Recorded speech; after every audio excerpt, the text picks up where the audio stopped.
Okay, everybody. My name is Mohamed Yacoub, and I am your professor. So I'm so glad that I teach you this semester. Now, in this video, I am going to walk you through some important stuff, and I would like you guys to watch it till the end. Then, if you have any questions, feel free to email me. Okay, let's just make sure. First of all, I'm really amazed and happy that a lot of you are good writers. I see a lot of talents in you guys, and I want you to know that. I want you to know that a lot of you write really well. So if you have this talent, then you need to kind of develop the talent and take it to some, higher levels.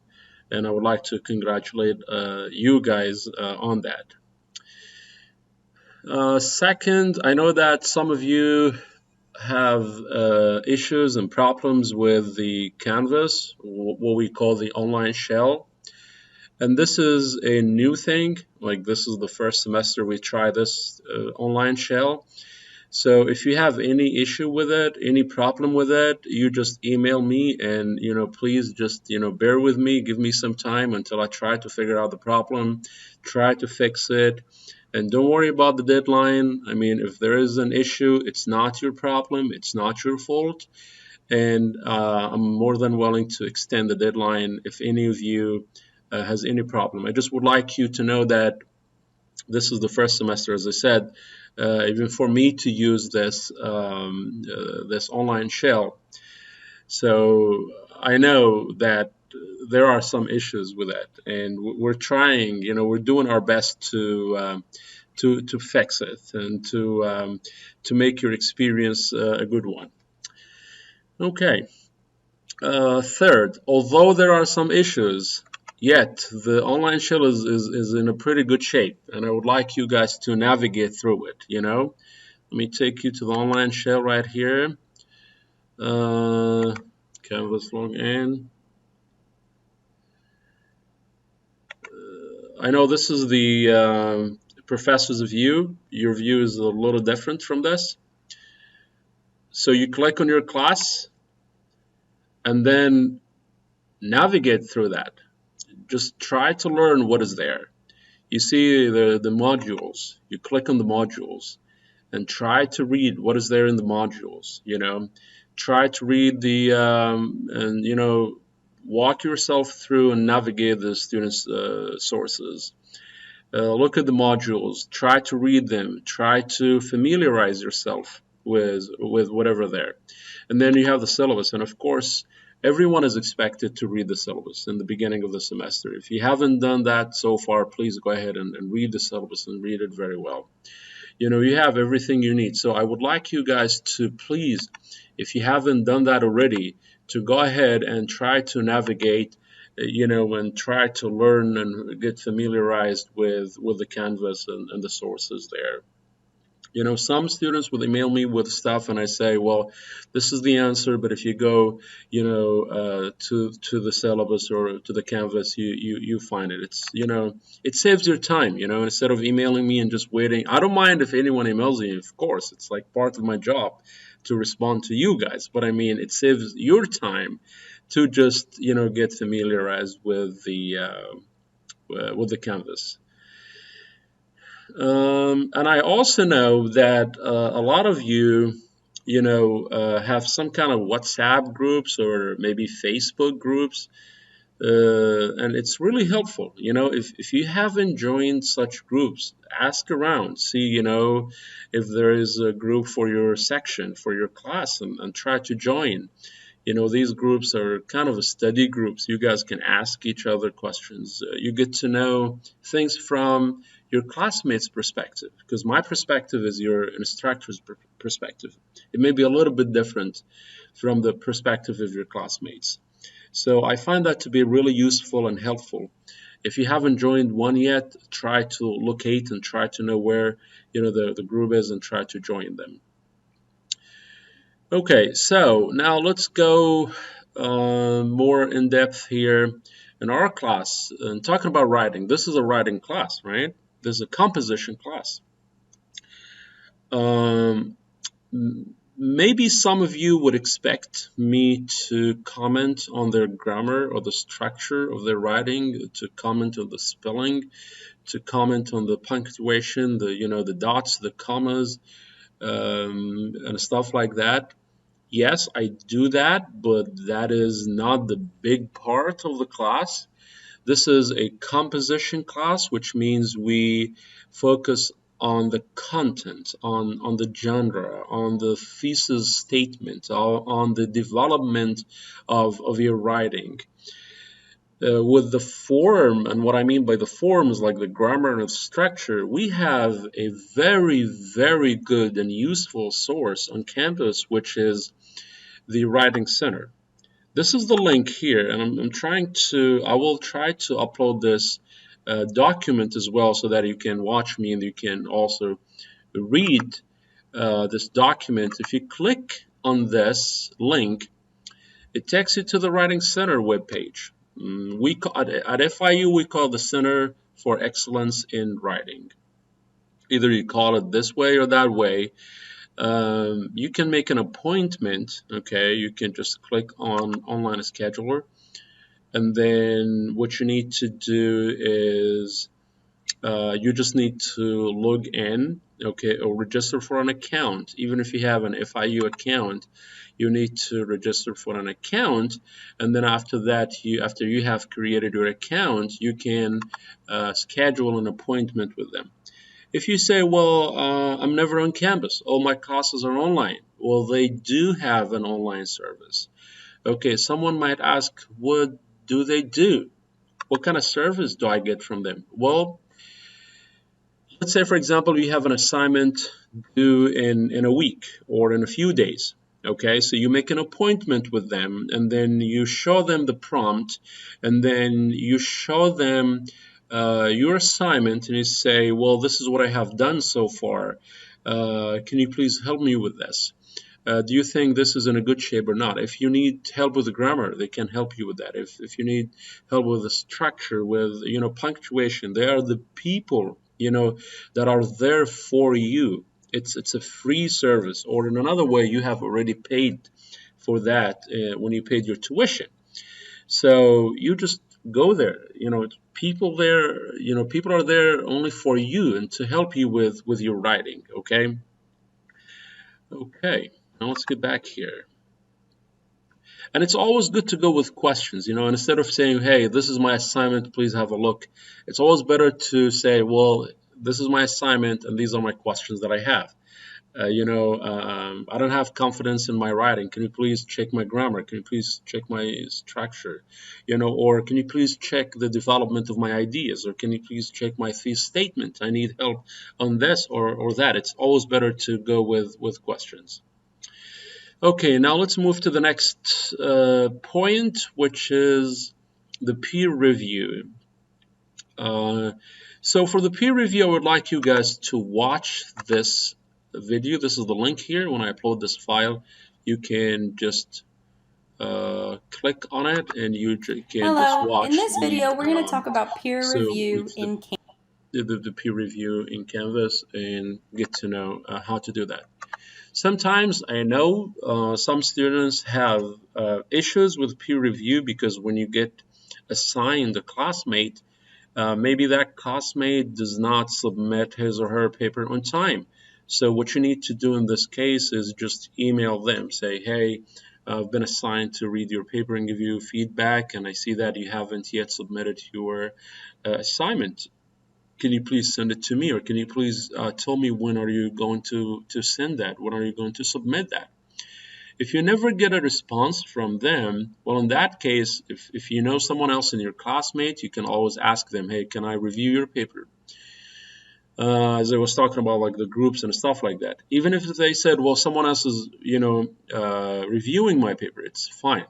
More than one classmate can review the same paper. It's okay with me. You can email me, say, hey, I can't find any classmate to review for. The last resort is you self-review. You just pretend that you're someone else. And imagine that you're not the person that wrote this essay, but you're the person that needs to read and give feedback. This is really important, because if you if you don't pretend that you're someone else, you are going to still think of your writing assignment with the same mindset that has written the writing assignment. So it's always good idea, to take off your hat and put on, this is an idiomatic expression, to put on another hat of another person. Imagine yourself as an instructor, imagine yourself as, just a classmate, and try to read from a different perspective and give yourself feedback. Okay, as I said, that's like the last resort. Okay, so the next point. I know some, they never submit their assignments on time. And please go to the syllabus and read the penalty for those who submit their assignments late. And I would like you all to please submit your assignment on time. And I know that some people, they have their kind of excuses, they get sick, they have family emergency, whatever. Just email me and give me an idea. Okay, say, well, hey, I can't, submit the assignment on time. I need extension. Can you please extend the deadline for me? And as I said, I'm more than willing to do that if there is a real excuse. Okay. Also, the other big issue that I have, been seeing so far is that some, I'm not saying all, I'm not saying the majority, I'm saying some students, you get the feeling when you read their assignments that they finish the assignments in just a few minutes, maybe in 4 minutes, maybe in 5 minutes. Guys, this is a writing class. So what I want you to do is to please give it some time. If you have an assignment due, sit down, read it well, and give it a time.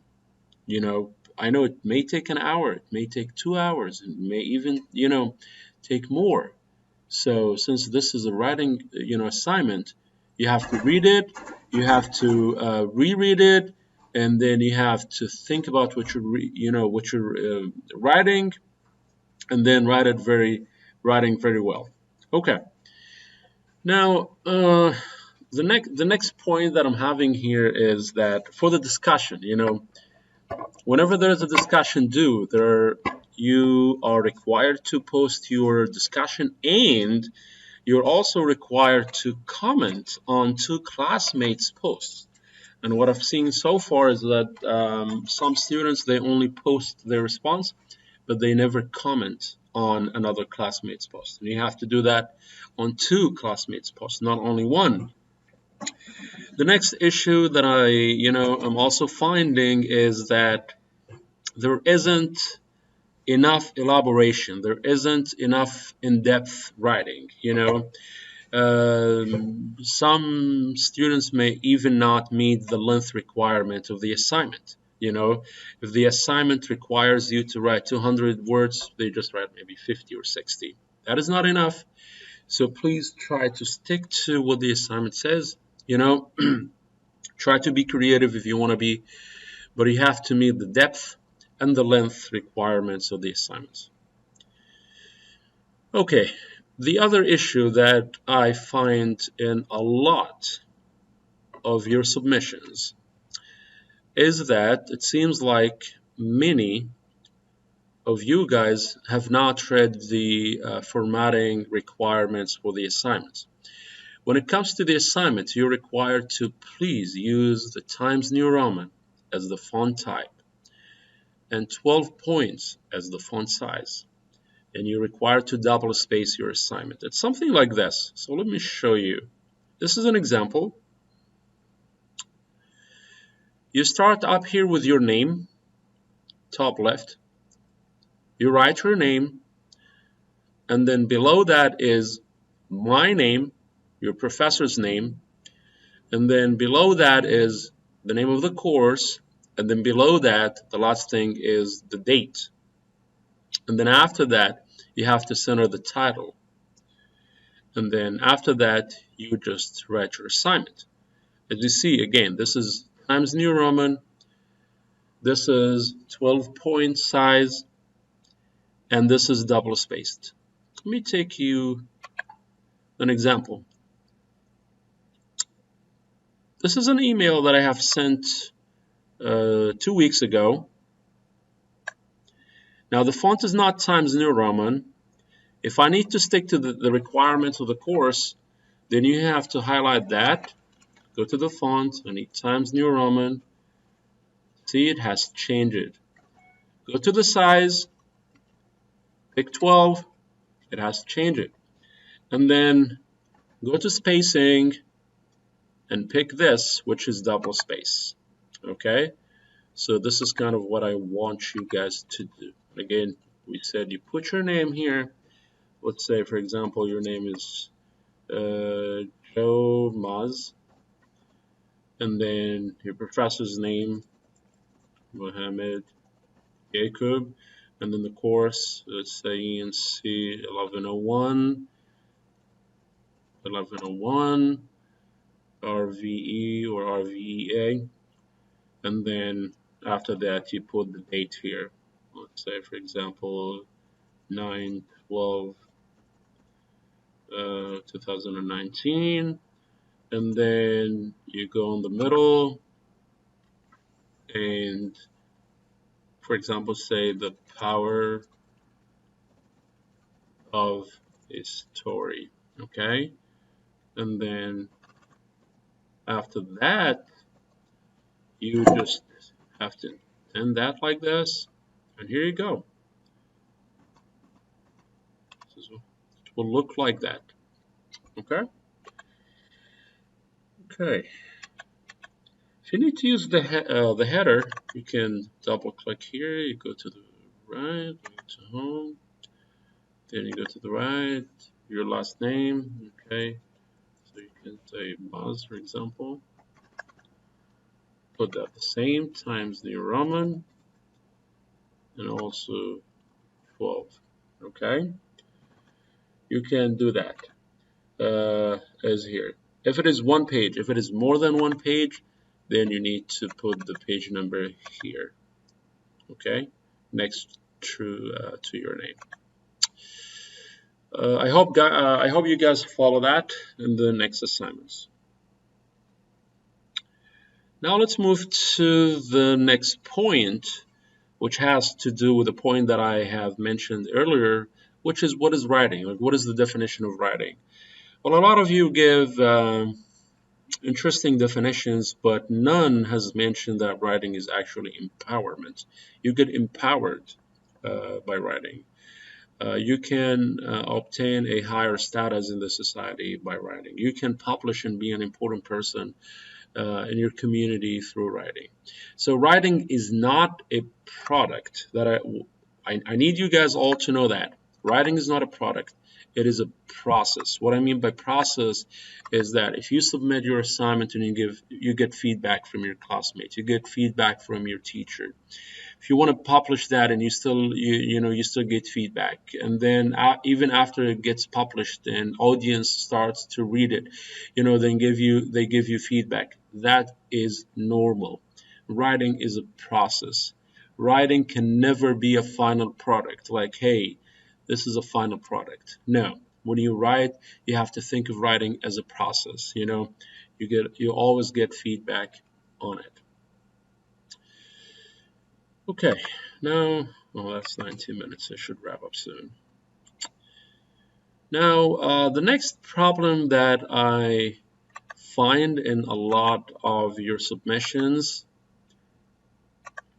is the problem of wordiness. The problem of wordiness. And I've given you some examples.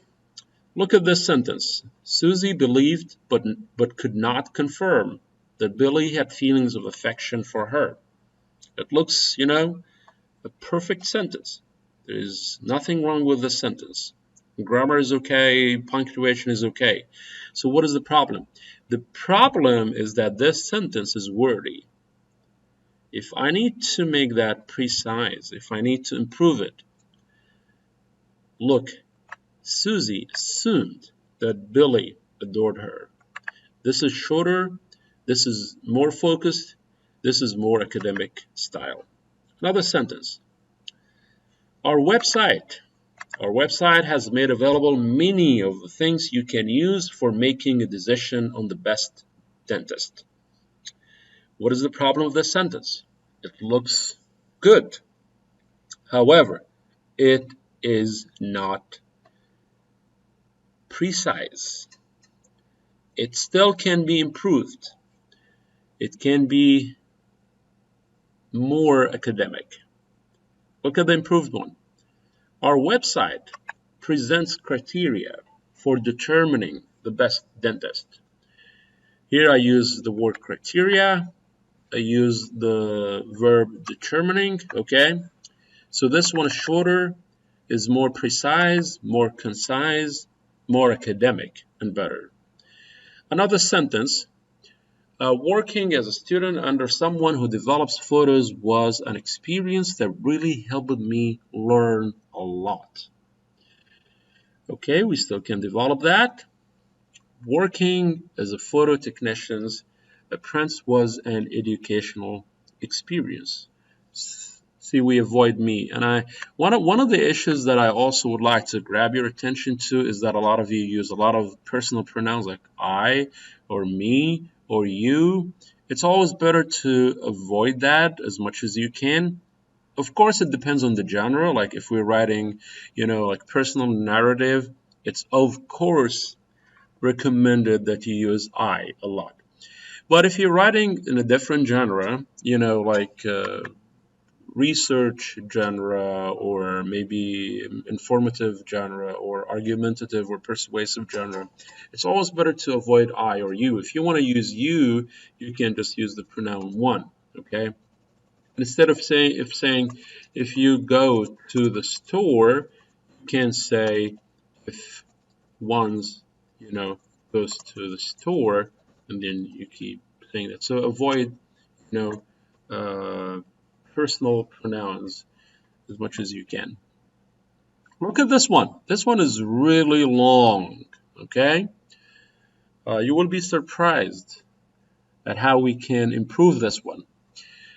Many have made the wise observation that when a stone is in motion rolling down a hill or incline, that moving stone is not as likely to be covered all over with a kind of thick green moss that grows on blah, blah, blah, blah.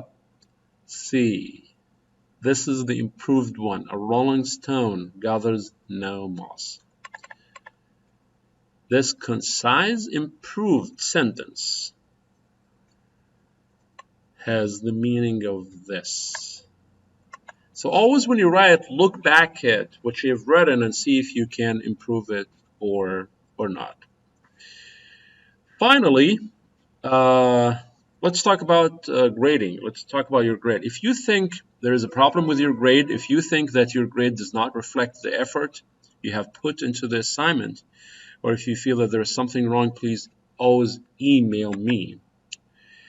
Also, if you think you have a special, if you need, special accommodations, you can always email me or visit the Disability Resource Center. You can always visit the Disability Resource Center and then talk to them about your needs and your accommodation, and they email me and they say, hey, well, this student needs, extension on the deadlines or needs this or that.